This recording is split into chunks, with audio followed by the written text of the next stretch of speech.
Olá pessoal, uma boa tarde a todos, uma ótima terça-feira, né?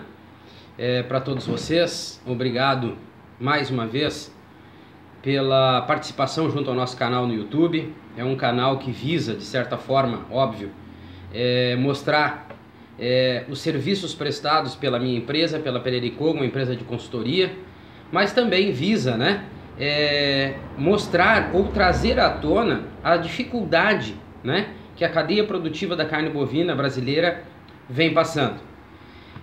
Que nós viemos evoluindo, isso é fato. Nós viemos conseguindo grandes resultados, né, principalmente agora no segundo semestre de 2016, porém resultados que não, de certa forma, não são assim uma novidade, porque principalmente com relação ao mercado externo, o Brasil hoje poderia estar muito melhor, mas nós viemos avançando e isso é um ponto positivo e precisamos reconhecer, óbvio, essa evolução junto a esse setor tão importante para o Brasil, que é o setor da carne bovina brasileira. Eu quero comentar nesse vídeo hoje, falar um pouquinho sobre o risco de negócio, né? O risco do negócio carne bovina. A gente sabe que todo negócio, independentemente do setor, ele tem riscos. Porém, a carne bovina hoje, o setor produtivo da carne bovina, apresenta um risco muito grande, ou o maior risco, vamos dizer assim, com relação à sua base de gestão, de administração, né?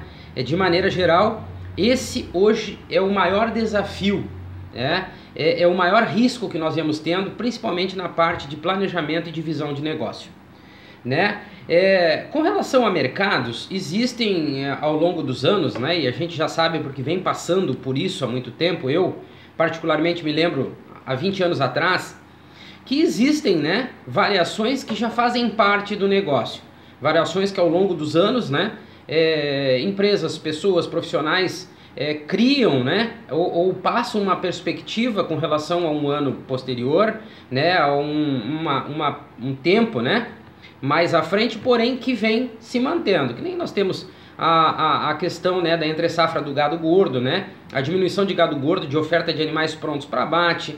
Nós temos as questões de mercado, picos de elevação de venda, principalmente em época do Dia das Mães, final de ano, enfim, variação do dólar, né, novos mercados que se abrem na exportação, suspensão de importação de alguns países do nosso produto, enfim.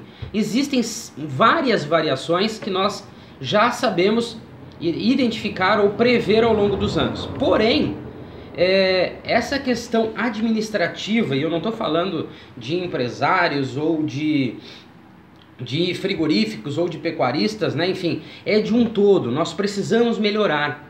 Nós precisamos melhorar a imagem do nosso setor. Nós precisamos fazer com que o nosso faturamento ele não seja visto apenas como o fator principal do negócio, mas nós temos que fazer com que todo o segmento, mais o faturamento, as margens, enfim, tudo que vem positivamente precisa ser visto e revisto e analisado constantemente. Então, a carne bovina em si, o negócio carne bovina, e quando eu falo negócio eu falo do setor produtivo como um todo, ele é um setor, de certa forma, muito instável, né? E passa uma imagem, de certa forma, negativa, porque vários frigoríficos abrem e na mesma velocidade que abrem, eles fecham. E isso não é uma questão de mercado, não é uma questão do produto em si. É uma questão muito mais de falta de planejamento e de visão de negócio do que propriamente do mercado em si, da situação atual do país e do mundo como grandes consumidores, né? E sustentadores do negócio. Então nós temos que nos preocupar sempre no quê? Quando a gente fala na cadeia produtiva da carne bovina em especial, nós temos que pensar na nossa produtividade. O que nós podemos fazer a mais?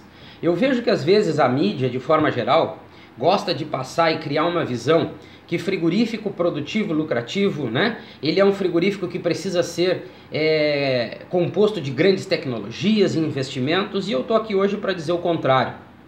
Eu estou para não dizer que isso não é um fator positivo ou que isso não colabore, isso ajuda. Porém, se nós analisarmos hoje a cadeia, os frigoríficos no Brasil, nós podemos notar que poucos frigoríficos conseguem chegar no ápice da sua produção. Ou seja, frigoríficos que conseguem matar ou que têm o potencial de abate de 200 animais por dia, que podem e têm um potencial de desossa de 1000 peças por dia, muito pouco ao longo dos anos eles conseguem sustentar, até por causa do seu planejamento e da sua visão e das suas operações, principalmente junto à área comercial. Às vezes, né, nós montamos uma visão apenas para um nicho, para um grupo, né, de clientes, e esquecemos, né, que quando vierem essas instabilidades, esse pequeno grupo pode nos passar uma situação financeira negativa para a empresa com relação às operações. Então, a gente precisa entender primeiro o que eu posso fazer, qual é o meu potencial, aonde eu posso chegar. E eu estou para provar, porque tenho vários exemplos de quando fui gerente industrial, de frigoríficos, né, de abate de 200, 300, 500 animais por dia, que chegaram num ápice de produção. Mesmo a gente, né, se nós pegarmos um exemplo, frigoríficos com abate com nória, né, que é um sistema mecânico que leva os animais de uma forma padrão e por um tempo constante durante a linha de produção, a linha de abate. Eu já consegui, junto da minha equipe, né, que a equipe tem que ser sempre uma equipe que a gente tem que comentar, eu mais a minha equipe, a gente conseguiu resultados importantíssimos num frigorífico no interior de São Paulo, que nós abatíamos 350 a 400 animais por dia, por exemplo, com sem nória, mantendo e realizando as operações necessárias, né, principalmente com a parte da qualidade, né, que é esterilização de facas, enfim, todo o procedimento nosso de boas práticas de fabricação. Claro que não 100%, com algumas falhas que precisavam ser corrigidas constantemente e diariamente, a gente conseguiu um abate de 70 animais por hora sem nória. Isso é um exemplo apenas. Eu tenho exemplos de desossa, com profissionais reduzidos, com número de profissionais reduzidos e com um aproveitamento e um rendimento fantástico. Por quê? Porque nós nos preocupamos primeiramente em não levantar o nosso ego pessoal, mas sim de mostrar para a equipe que ela é peça fundamental quando o assunto é produtividade. E nós fizemos com que as peças, né, as pessoas fundamentais, elas estivessem bem preparadas e estivessem motivadas para resolver e para efetuar o seu trabalho. Então, o sinônimo de produtividade não é sinônimo de grandes investimentos.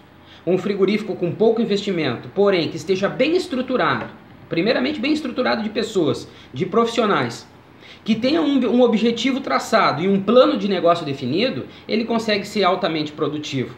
Não adianta eu ter grandes investimentos, que nem a gente vê em outros frigoríficos, e muitos deles dos grandes, que são considerados os tops do mercado, e que eu particularmente não consigo entender porquê, e sei que várias e várias unidades de grandes grupos hoje não conseguem atingir 80% da sua capacidade produtiva, e em contrapartida eles se investem milhões e milhões e milhões de reais nessas empresas, e o resultado não é positivo.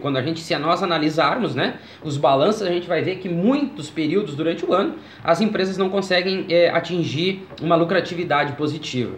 Então, sinônimo de produtividade não pode ser definido como grandes investimentos.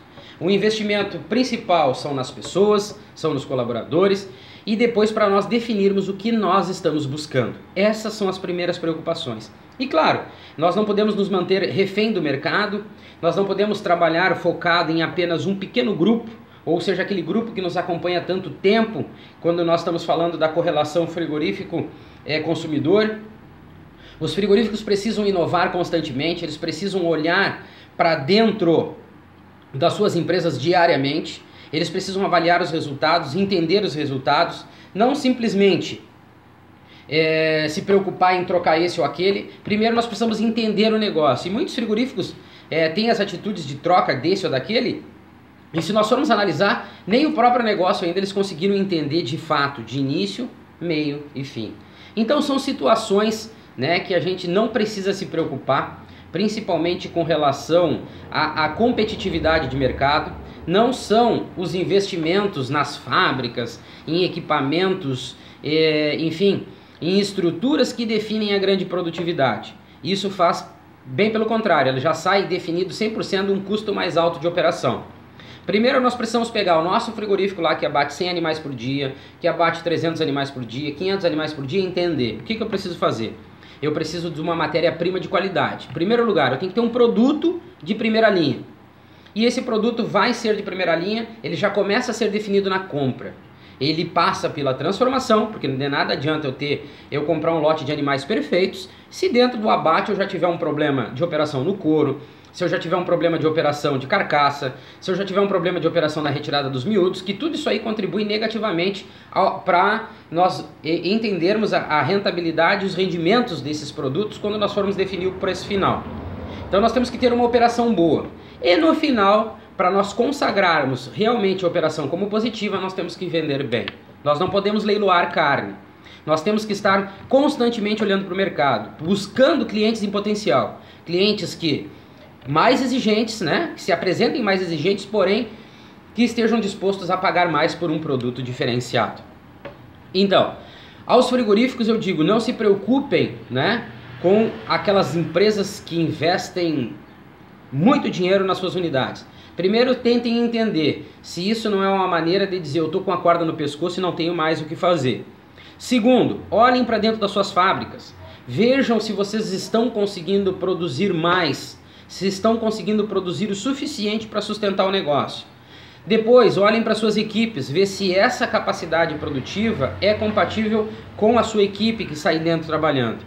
E depois, óbvio, se preocupe em ver se o seu produto, se o seu investimento entre matéria-prima, operação e venda está sendo altamente sustentável e lucrativo.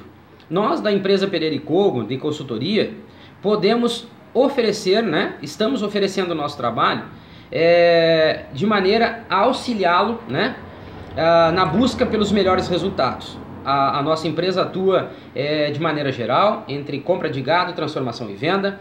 Nós podemos auxiliá-lo de uma melhor forma a fazer com que a melhor matéria-prima seja transformada da melhor maneira possível e o comercial possa ter o melhor produto para negociar da melhor forma possível com o seu cliente. Entre em contato conosco lá através do nosso e-mail, né? celsoricardo.cferreira@gmail.com, celsoricardo.cferreira@gmail.com, ou através do telefone, né? 051 98061 5462. 051 98061 5462, tem o WhatsApp nesse número também. E para fechar, eu queria dizer para você o seguinte: você que tem um frigorífico aí de 200 animais por dia de abate, desossa 500 traseiros, 500 peças por dia, você pode ser muito mais produtivo do que você está sendo. Você pode conseguir um rendimento, uma produtividade muito maior do que você tem hoje. Entre em contato conosco. A gente combina, a gente organiza uma visita junto à sua unidade, à sua empresa, e a partir disso a gente apresenta relatórios e situações, porque nós já vivemos, né? Eu particularmente já vivi dentro de frigoríficos pequenos, médios e grandes, e entendo o dia a dia da empresa e podemos, né, aproveitando essa experiência, nós podemos contribuir muito para o seu dia a dia, para a sua produtividade e para a sua lucratividade. Entre em contato conosco, nós atendemos em todo o Brasil e estamos disponíveis e dispostos a ajudá-lo. Um forte abraço a todos e aguardo o contato de vocês. E não esqueçam, compartilhem nossos vídeos, entrem em contato, deixem seus comentários, suas dúvidas e suas sugestões. A sua participação é muito importante para nós. Certo, pessoal? Um forte abraço, até o próximo vídeo.